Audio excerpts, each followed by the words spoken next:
Good morning, happy morning, energetic morning. நான் உங்கள் Karthikeyan Rajendran.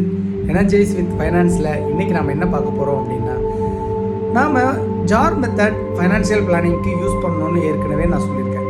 Jar method அப்படிங்கிறது என்னென்னா 50% நெசசிட்டிக்கு, 10% சேரிட்டிக்கு, 10% சேவிங்ஸ்க்கு, 10% எஜுகேஷனுக்கு, 10% long term savings for spending, 10% for your play account. But இப்போ நம்ம எல்லாம் டிஜிட்டலைஸ் ஆகிட்டதுனால நீங்கள் உங்களுக்கு ஒரு 6 அக்கௌண்ட் ஓப்பன் பண்ணிக்கோங்க, அல்லது 6 அக்கௌண்ட் இருக்கிற மாதிரியான ஆப் ஏதாவது. இப்போ எஸ்பிஐயில் பார்த்தீங்கன்னா யூனோ ஆப் இருக்கும். ஸோ அந்த மாதிரி நீங்கள் 6 அக்கௌண்ட் இருக்கிற மாதிரியான ஒரு ஆப்பை உருவாக்கிக்கிங்க, அல்லது அக்கௌண்ட்டை உருவாக்கிக்கிங்க. அதில் நெசசிட்டிக்கு 50% ஒரு அக்கௌண்ட்டில் போட்டுருங்க, மற்ற 10% மற்ற அக்கௌண்ட்டில் போட்டுருங்க. இப்படி நீங்கள் ஃபைனான்ஸை மேனேஜ் பண்ணிங்கன்னா ஈஸியாக ஃபைனான்ஷியல் ஃப்ரீடம் அட்டைன் பண்ணலாம். தேங்க்யூ.